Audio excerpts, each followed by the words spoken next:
Une, deux, trois.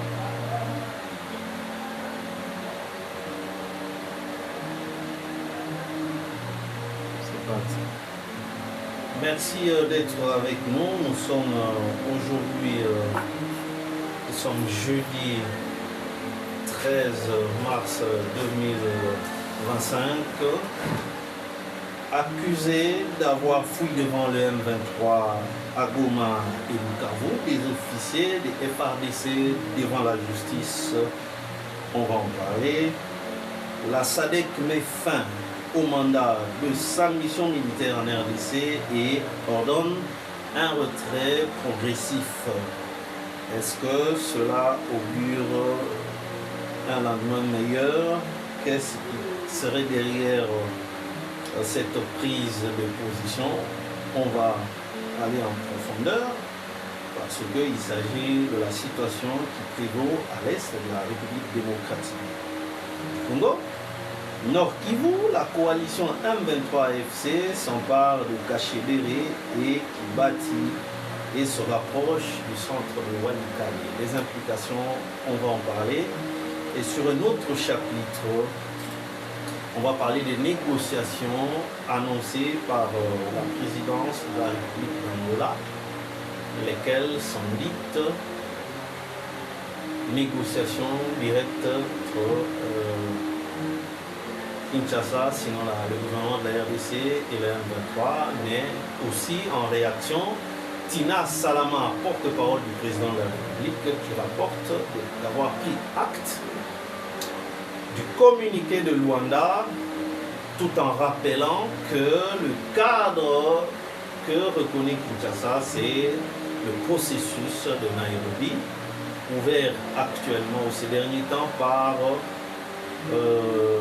la résolution 2773 du Conseil des Nations Unies. On va y aller en profondeur. D'abord, c'était des grands titres, sinon les sujets que nous allons aborder au courant de notre échange de cet instant. Qu'en est-il des officiers accusés d'avoir fui devant l'ennemi, devant le M23 à Goma et Bukavu? Évidemment, ce titre dit tout. C'est un problème très sérieux et au Senga que nous devons comprendre le contexte dans lequel la RDC se retrouve. Parce que les FARDC, c'est ça, ce sont eux qui ont la mission de défendre l'intégrité du territoire national. Parce que, regardez, quand un président de la République entre en fonction, il passe par la prestation des serments. Et cette prestation des serments n'est pas des mots que lui-même amène la circonstance. On a été que comédie. Ils ont dit texte, moi, ils ont la constitution, prestation des serments. Et pas puis entre autres, président de la République entrant à jurer devant la nation et devant Dieu, qu'à pour défendre l'intégrité et le territoire national. C'est en sa qualité de commandant suprême des forces armées. Si le commandant suprême des forces armées, mais lesquelles forces armées on a? Ils ont beau à Kubunda, parce qu'il faut tout le bas. Malade, on a se présenter pour tout y concerner, en tout cas tout évaluer, auteur et à sanction Sengeli, pour infliger par responsable et à bévignon surtout parce que toujours rappelé fait na Goma. Même Yemoko Félix a qui sûr que Goma est pour la ligne, de ce que le bas mais il faut que le baloko là, va se retrouver en procès et ce qui est aussi bien parce que impunité, ils allaient parmi Makambo et ça là que même investisseurs va courir dans Mboka du fait qu'il y a justice mais ils allaient déjà déclaré malade. Mais il faut quand même ébouler. Parce que même un malade a se défendre. Au cas où attaque l'équipe, au moins un malade a téléminé en bête, tu n'as pas dit ah, wana bundakaka.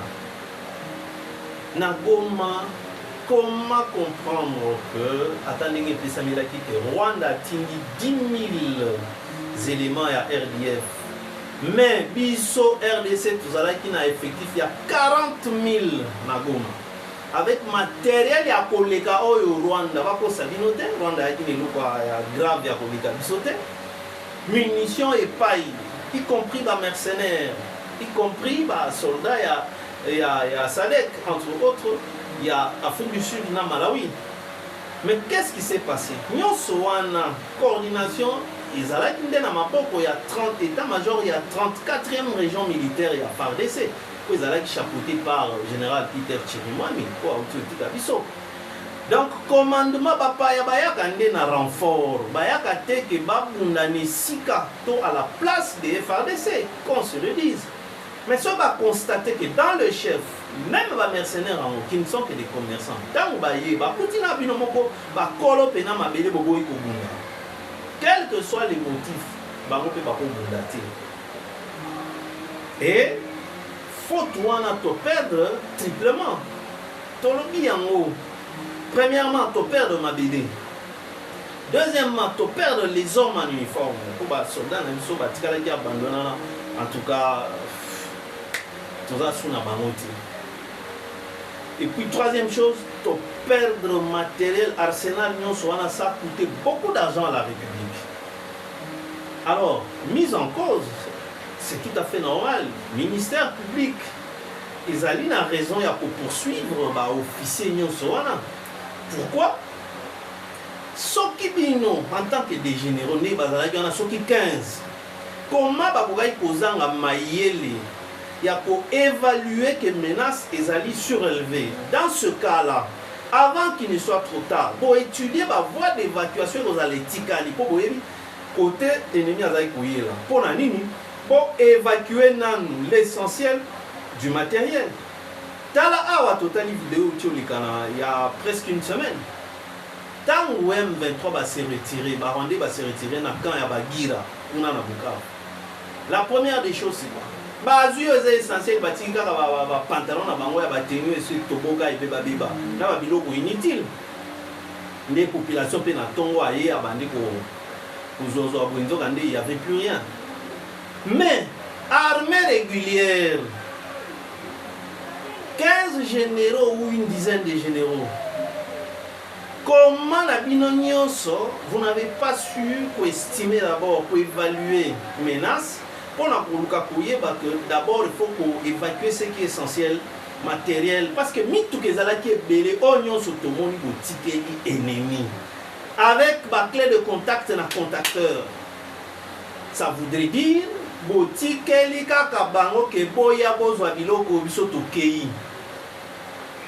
Donc biloko officier bozui pena Bozu bateau, Bokei, Bukavu, Botiki, soldats des troupes, les éléments des troupes, Bango Moko sans issue.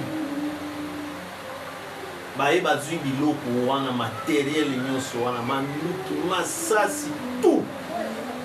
Donc vous avez approvisionné indirectement l'ennemi contre la République. Quelle perte! Deux infractions parce que mbongo ekei na biloko wana ya blagiti. Matériel militaire na arme na bani ekutaka extrêmement cher. Et de l'autre côté, les soldats de rang ba ko se plaindre, c'est pas la première fois que tout ça que bitumba to que ndebo bundi tongo tipo quoi. Mais ba pesibino mulangi ya mai na boîte à sardines. Mais mbongo quand même ekendaka wana. Il n'y a que vous, les généraux là surtout, beaucoup de mon esprit à business. Alors, un militaire a la 5 jours sans couler. À combien de PKM, ils ont des armes lourdes, kilos. À cause de la diarrhée, à combien de 5 jours de Lanzara.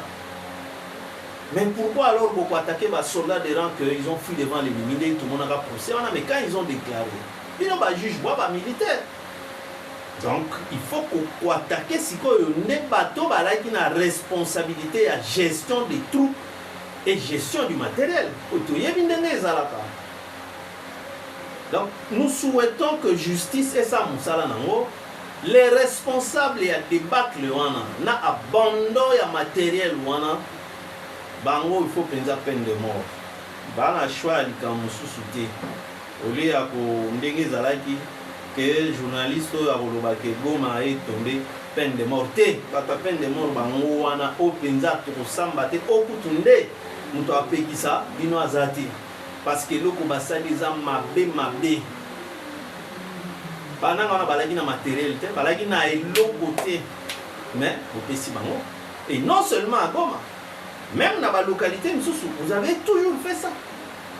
Souvenez-vous na localité moko kaka na Nord Kivu wana avant bakota Sud Kivu et pas Iwapi le colonel Paluku Shadrach avec 117 éléments à FARDC à se communiquer na ba ancien camarade na eba biamungo baza koya na ngambu wana ba se communiquer azui tous ces éléments là na matériel na manduki akatisi akoti aseralien na M23. Vous comprenez? Donc s'il n'y a pas punition moko exemplaire, est-ce qu'il y a en Corée du Nord pour nous moto sa bêtise bazo betombo ma publiquement au commécater loko ya niveau anati parce que c'est un acte très compliqué. Vous pensez que ceux qui te perdre mabele bota lelo ba palestinien de bakolo mabele wana tokolemba te pour répéter yango parce que la répétition est la mère des sciences. Abraham wana ancêtre ya lelo to benga Israël, il n'est pas israélien, c'est un chaldéen. Chaldé eza kuna na Babylone na Irak, donc pas na bango eza kuna na mboka Saddam Hussein ayande ko yana mais tant ya komi akutaki bato mais lelo bato bakutaki wana nde bazobenga na bango. Trump ye wana alobi akopesa na Israël nyonso esengeli pour qu'il fasse le job. Quel job? C'est chasser tous les Palestiniens batia ndambu na Égypte ndambu na Jordanie. Donc ce qui biso congolais to comprendre que ce qui est plus important c'est mabele totika kotala ka Félix Tshisekedi soi-disant que ce qui to bundi a to bundela Félix non Félix mandat na ekosila akokende mais si ko to perdre na simanaye mabele parce que bisika nyonso wana o barande ba occuper bazali ko vider ba congolais façon ba ko boma ba congolais wana ezali pona ko se mettre erreur congolais ami kimela bango va implanter bacha pour la population na bango parce que le problème dans le fond le Rwanda a un problème, il y a espace avant tout le walikambo minéré problème il y a espace alors tous walikambo na bladité Lumumba l'avait dit depuis 1960 mais biso mokonde tozwaka penza au sérieux makambo ekoyela biso te botala ka exemple muke. Le chanteur Gims, Tolobaki Angona décrit dans a projeté un concert humanitaire le 7 avril 2025 à Paris Accor Arena. A invité peu d'artistes minés et Afrique. Objectif il y a concert en les années, c'est que à lever les fonds, c'est-à-dire quand il y a des grandes personnalités, on a fait lever les fonds au bénéfice il y a des victimes. Il y a les enfants victimes, il y a Est. Mais Botala Kagame a attaqué les Cambouana. Communauté rwandaise qui vit en France, à Paris notamment. Comme une maire a ville à Paris qui a annulé le concert à Gims le 7 avril. Parce que le 7 avril, les dates na bango ya commémoration ya génocide na bangwana. En quoi ça concerne les Congolais? Donc, tu l'as bien juste te rappeler pour nous dire que botala niveau Kagame azolandi la makambutu na Congo parce qu'il y a que concernant les remettre les choses en lumière ba bêtises nyonso ya sali na Congo ba crime nyonso wana et ils ont mérité ça les manada wana pourtant bango bazali commémorer biloko na bango aventure wana génocide ya 800 000 tutsi wana mais biso ce sont des millions soit 20 millions de morts parce que qui va comptabiliser ba auto ba kufa na Zamba bakobeta motulisa sia na kokima na ye bakomie na zamba kuna a politi squelette na ye etikali kwana matiti bazambe boti qui va comptabiliser ça ya wana tosengaki na bakongolais bazala na France ke balandela batelema pe parce que Kagame nuget boyo katinga niveau wana C'est ainsi qu'il faut comprendre que ma belle est au Kenya. Pour ma belle, n'est pas au Kunda. Mais surtout, père, comme ma patrie. Tout le bagage est que nous, on est à Kinshasa et au Komati. RDC, c'est 2 445 000 km² plus quelques minutes. Donc, il faut que nous faut posséder à mon néonati. C'est pourquoi il faut dans l'ère période où on a plus besoin de réflexion par rapport à une nation et qu'on échapper du soutien. Parce qu'il faut que Rwandais soit comme Kinshasa Yambalo. Aza déjà averti ndenge to baluke la kayi ndenge Laurent Désiré baluke la bango. Donc bango ba koya na méthode musu ya makasi pe ba kolongwa kata. Et puis dans l'histoire du monde, ba payer belo et perdra à ta suite à colonisateur parti à Mabélé pour n'avoir récupéré la facilité. Entre autres, temps Saddam Hussein, en 1930, l'ère anglais va mettre fin à la colonisation. Bakati Koweït, pour on a un pétrole et Koweït est un État indépendant pour nous préserver l'intérêt de notre pétrole. Les Anglais et les Américains. Mais tant que Saddam Hussein n'attend pas à s'engager à récupérer Mabélé, Koweït est la province d'Irak. On l'a pendu.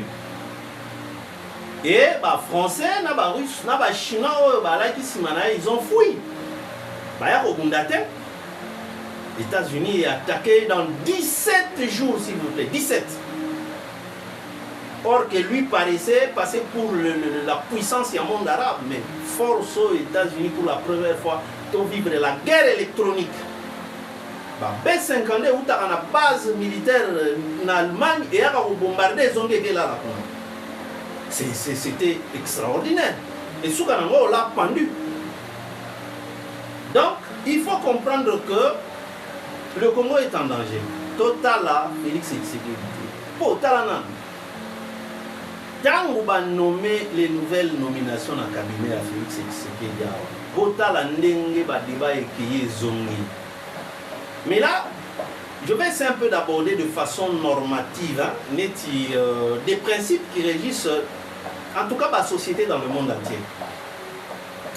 Balobi, d'une part, j'ai discuté, j'ai échangé avec Motumoko, mais Azam tu as fait peur. Voilà ce que les gens doivent aussi retenir. Les loyaux, c'est facile pour reprocher que Félix a nommé moi Nanaye, dans le secrétariat.